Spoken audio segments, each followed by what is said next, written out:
Bonjour chers élèves, j'espère que vous allez bien, j'espère que vous êtes en bonne santé et j'espère que vous avez vraiment pu rester positif pendant toute cette période.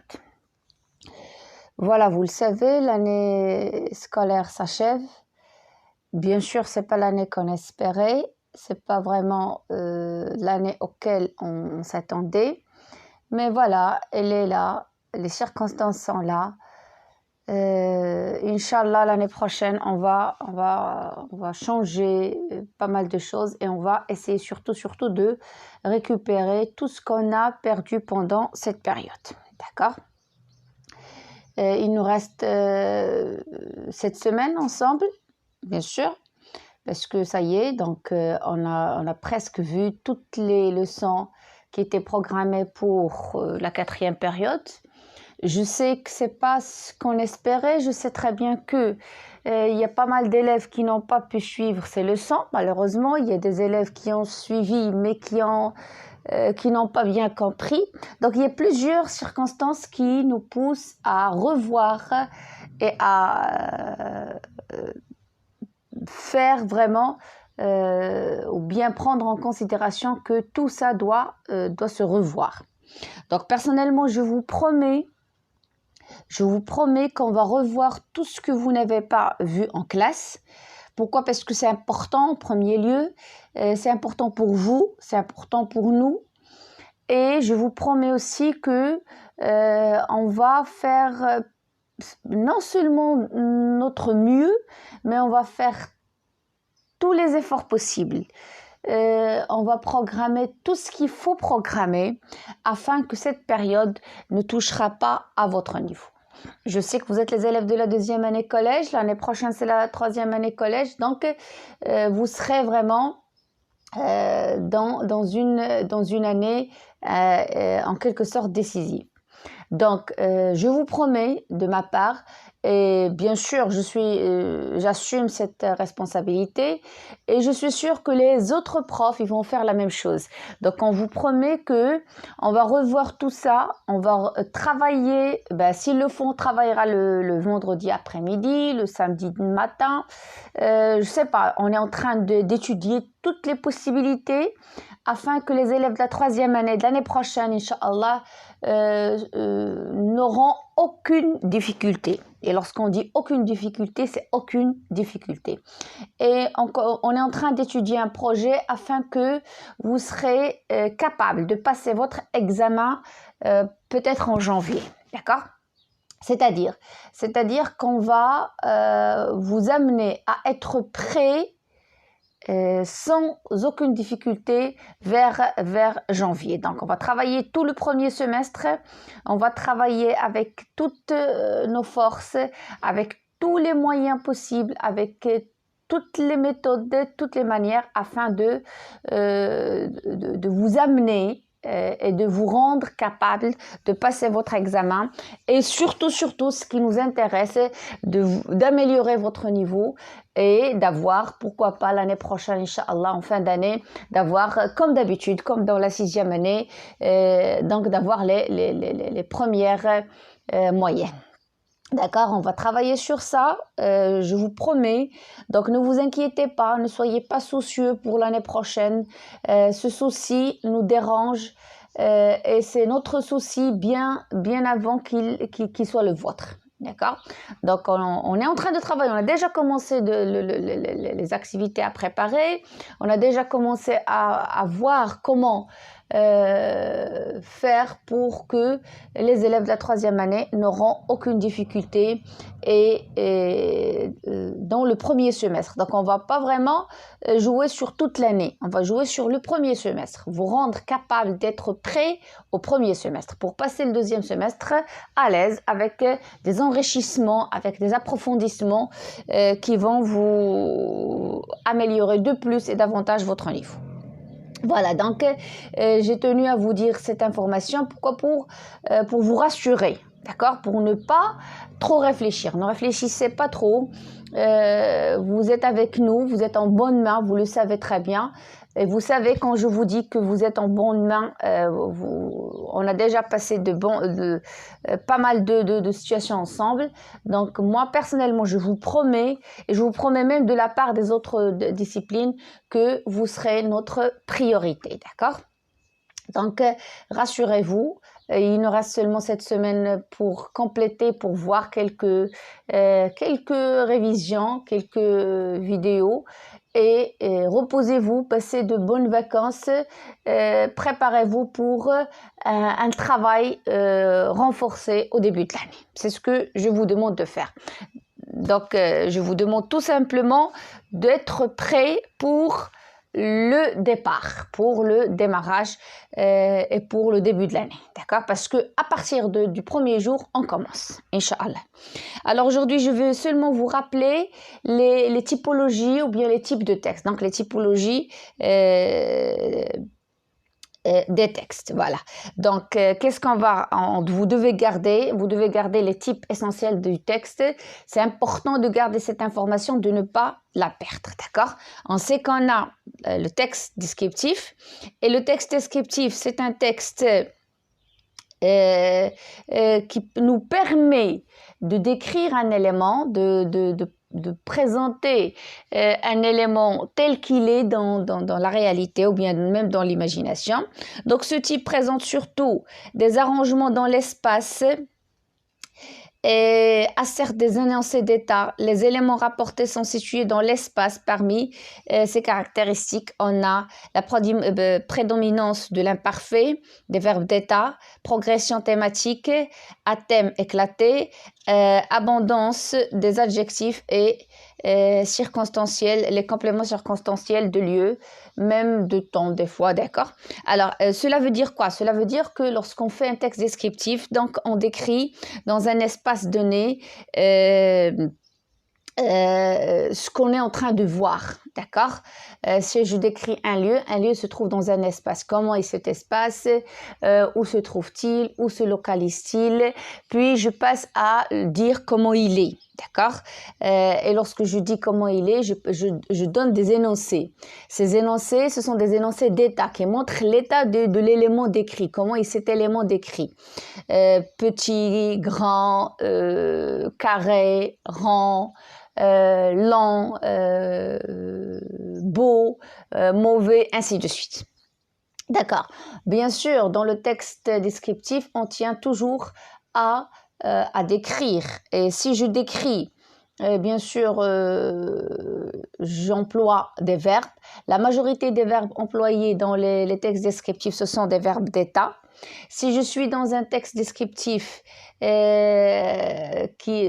je décris un élément ou bien je décris quelque chose qui n'est plus là, donc j'emploie l'imparfait. Il y a la prédominance de l'imparfait lorsqu'on décrit ce qui n'est plus là ou bien ce qui était avant, lorsque je décris dans un cadre narratif. Mais si, des fois, on emploie même le présent, d'accord? Il y a la prédominance. Ici, ils ont dit la prédominance de l'imparfait. Cela ne veut pas dire que l'imparfait, c'est le seul temps pour décrire. Des fois, on emploie même le présent pour décrire lorsque je décris ce que je suis en train de voir au moment où je parle, d'accord? Si je parle de ma mère, je ne vais pas dire ma mère était une belle femme, je vais dire ma mère est une belle femme. Ma mère est là, elle est devant moi, elle est toujours présente. Donc, j'utilise le présent. Bien sûr, pour le texte descriptif, il y a une certaine progression qu'il faut respecter. Donc, on respecte un plan. D'accord?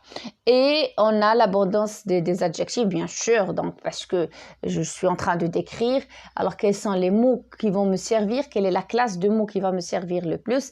C'est la classe des adjectifs, bien sûr. Pour les fonctions, on a le complément circonstanciel de lieu, on a aussi les compléments de manière, on a aussi les compléments des noms. Donc, il y a pas mal de fonctions qui nous aident à décrire. Alors, on a aussi le texte narratif, d'accord? Donc, un texte narratif est concentré sur le déroulement dans le temps, bien sûr, le déroulement, ce qui déroule dans un temps, donc des actions, des événements qui se déroulent dans un temps déterminé. Et a certes des énoncés de faire, donc il y a des actions dynamiques par définition, et donc il se caractérise par l'emploi prédominant du passé simple et des verbes d'action, bien sûr. Lorsqu'on raconte, donc on est dans le récit, on est dans la narration, donc il y a généralement la prédominance du passé simple. Des fois, on peut même utiliser le présent qu'on appelle le présent de narration. Donc, il y a l'emploi des verbes d'action. Pourquoi? Parce qu'on est en train de raconter ce qui est des événements. Donc, il y a des actions qui se produisent. Donc, on emploie des verbes d'action. Il y a toujours une progression thématique, c'est-à-dire je respecte la progression du texte. L'abondance des compléments circonstanciels, des marqueurs de temps. Il y a aussi lorsqu'on dit la progression, donc une progression qui respecte un schéma qu'on appelle le schéma narratif, ainsi de suite. Alors, texte informatif et explicatif. Donc, le texte informatif communique un savoir, il donne une information, des données, il vise à combler des lacunes sans prétendre changer l'opinion du lecteur, destinataire. Donc, l'objectif est d'informer. Donc, dans le texte informatif, on donne des informations, on communique un savoir, on informe, on donne un certain savoir, on communique des idées.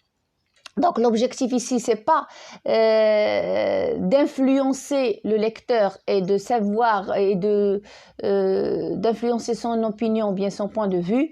Non, l'objectif dans le texte informatif, c'est d'informer le lecteur, lui donner une information pour qu'il soit au courant d'un thème donné ou bien d'un sujet quelconque. D'accord? Donc, l'objectif important, c'est informer. Il n'y a pas vraiment, on vise pas autre chose. Dans le texte explicatif, donc il cherche à faire comprendre. Déjà, son nom l'indique. Lorsque je vois que dans un thème donné ou bien un sujet donné, il y a une certaine ambiguïté, ça risque de ne pas être clair, donc j'explique. Donc, le texte explicatif cherche à faire comprendre, c'est-à-dire à éclairer un problème. Donc, on est face à un problème, face à une situation, donc on l'éclaire, on permet au lecteur de comprendre, de savoir comment et d'avoir un ensemble d'explications sur le problème donné ou bien le thème donné. Donc, à en faciliter la compréhension. Faciliter la compréhension, c'est-à-dire le lecteur, lorsqu'il va lire le texte explicatif, il va comprendre. Donc là, il va pas trouver de difficulté à comprendre. Il va comprendre de quoi il s'agit et de quoi on parle. C'est ainsi souvent un texte qui résout un paradoxe, explique un problème apparent. Il répond fréquemment à un « pourquoi ». Il y a toujours le « pourquoi ». Pourquoi elle est comme ça? Pourquoi cela s'est-il produit? Comment cela s'est-il produit? Donc, il répond généralement à ces deux questions. Pourquoi et comment? Exemple, pourquoi le soleil nous paraît-il pas plus gros que la lune? Donc, ça mérite une explication. Alors qu'on le sait, en réalité, qu'il est plus grand. D'accord? Comment les dinosaures ont-ils disparu? Ainsi de suite, des thèmes du genre. Argumentatif. Donc, le texte argumentatif, il est concentré sur une prise de position. C'est-à-dire, je prends une position pour donner mon point de vue et j'essaye de convaincre le lecteur de ce point de vue. D'accord? Donc, concentré sur une prise de position, le texte argumentatif vise à transmettre une opinion. Donc, l'écrivain ou bien l'auteur, il cherche à vous donner, à vous transmettre son opinion, son point de vue, à modifier celle du lecteur. Bien sûr, si vous n'êtes pas du même avis que l'auteur, il cherche à changer votre point de vue. À travers quoi? À travers des arguments, en cherchant à convaincre le lecteur ou bien à le persuadé. Ainsi se place-t-on dans le domaine du débat d'idées. Débat d'idées, c'est-à-dire on pose ou bien on donne cette idée et on donne l'idée opposée et on essaie de montrer à quel point cette idée est bonne ou bien elle est forte et à quel point il est faible ou bien elle ne répond pas à ce qu'on espère pour changer la vie. Il s'agit de défendre une thèse, d'en refuter une autre. Voilà, défendre et refuter. Donc, défendre une thèse parce que je suis du même avis. D'accord, c'est mon opinion. Je refute l'autre parce que je ne suis pas d'accord. D'accord, donc le texte argumentatif joue sur cette situation. Bien sûr, on va le revoir. Le texte argumentatif, c'est parmi les textes qu'on va revoir l'année prochaine avec force. Pourquoi? Parce que c'est un texte très important. D'accord? Puis, injonctif, il accomplit un acte d'ordre, il amène à faire, agir le destinataire. Donc, le texte injonctif, dans le texte injonctif, il y a toujours des obligations. On vous demande de faire et de ne pas faire. On demande au lecteur et on essaie de l'obliger, en quelque sorte. Donc, c'est un acte d'ordre. On lui montre ce qu'il faut et ce qu'il ne faut pas. D'accord? Donc, le texte injonctif formule des ordres, des consignes, des conseils, des recommandations, ainsi de suite. Ce type présente des analogies avec le texte explicatif. Prise en compte des capacités du lecteur, besoin d'exhaustivité, d'ordre dans les informations fournies. Donc, indice textuel, fréquent, impératif, infinitif, structure, algorithmique, ainsi de suite. Donc, tout ça, on va aussi le voir en détail. Ce que je cherche à vous dire ici ou bien à vous transmettre, c'est de garder ces types de textes dans la tête et garder ces petites informations qui concernent chaque type de texte. Bien sûr, il y a le texte rhétorique. Le texte rhétorique, c'est tout texte qui vise à des productions où domine la fonction poétique, c'est-à-dire on joue avec les mots. Donc, il y a un certain jeu avec les mots. On a l'impression toujours qu'il y a un temps poétique dans ces écrits. Donc, un type textuel rhétorique pourrait englober toutes les productions où domine la fonction poétique, telle que l'a définit Jacobson, d'accord? Prédominance du jeu sur les mots et rythme déterminant. Donc, voilà ce qu'il faut garder dans la tête, ces 6 types de textes. Bien sûr qu'on va revoir avec des exemples l'année prochaine, je vous promets. Pourquoi? Parce que c'est très important dans la langue française de reconnaître ces types et de les différencier. D'accord? Donc, voilà, c'est tout pour cette vidéo. Merci de votre attention et bon courage.